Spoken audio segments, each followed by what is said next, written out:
ದೇಶದ ಯಾವುದೇ ಭಾಗದಲ್ಲಿದ್ದರೂ ಈ ಖಾತಾ ಮಾಡಿಸುವುದರಿಂದ ನಿಮ್ಮ ಆಸ್ತಿ ದಾಖಲೆಗಳು ಫೋಟೋ ಸಮೇತ ನಿಮ್ಮ ಕೈ ಸೇರುತ್ತದೆ. ಇದು ನಮ್ಮ ಗ್ಯಾರಂಟಿ. ಅಧಿಕಾರಿಗಳು ಮತ್ತು ಸ್ವಯಂ ಸೇವಕರು ನಿಮ್ಮ ಮನೆ ಬಾಗಿಲಿಗೆ ಬಂದು ಈ ಖಾತಾ ಮಾಡಿಕೊಟ್ಟು ನೆರವಾಗುತ್ತಾರೆ. ಜನಸಾಮಾನ್ಯರು ಈ ಖಾತೆಗೆ ಸಂಬಂಧಿಸಿದ ಯಾವುದೇ ಸಂದೇಹಗಳಿದ್ದರೂ ಸಹಾಯವಾಣಿಗೆ ಕರೆ ಮಾಡಬಹುದು ಎಂದು ಡಿಸಿಎಂ ಡಿಕೆ ಶಿವಕುಮಾರ್ ತಿಳಿಸಿದರು. ಬಿಬಿಎಂಪಿ ಯಲಹಂಕ ವಲಯದ ಬ್ಯಾಟರಾಯನಪುರ ವಿಧಾನಸಭಾ ಕ್ಷೇತ್ರ ವ್ಯಾಪ್ತಿಯ ಸಹಕಾರ ನಗರ ಕ್ರೀಡಾಂಗಣದಲ್ಲಿ ಆಯೋಜಿಸಿದ ಬೃಹತ್ ಇ ಖಾತಾ ಮೇಳ ಹಾಗೂ ಮನೆ ಮನೆಗೆ ಖಾತಾ ವಿತರಣಾ ಕಾರ್ಯಕ್ರಮಕ್ಕೆ ಕಂದಾಯ ಸಚಿವರಾದ ಶ್ರೀಕೃಷ್ಣ ಬೈರೇಗೌಡ ಅವರೊಂದಿಗೆ ಚಾಲನೆ ನೀಡಿ ಮಾತನಾಡಿದ ಅವರು, ಬೆಂಗಳೂರಿನ ಹೆಬ್ಬಾಗಿಲಾದ ಬ್ಯಾಟರಾಯನಪುರದಿಂದ ನಾವು ಈ ಕಾರ್ಯಕ್ರಮವನ್ನು ಪ್ರಾರಂಭಿಸಿದ್ದೇವೆ.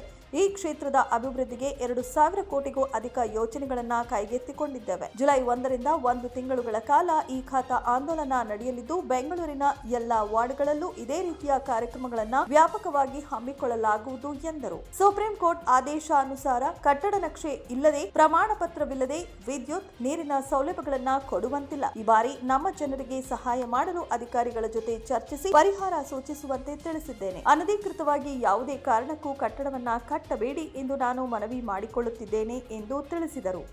9 ಲೈವ್ ನ್ಯೂಸ್ ಬೆಂಗಳೂರು.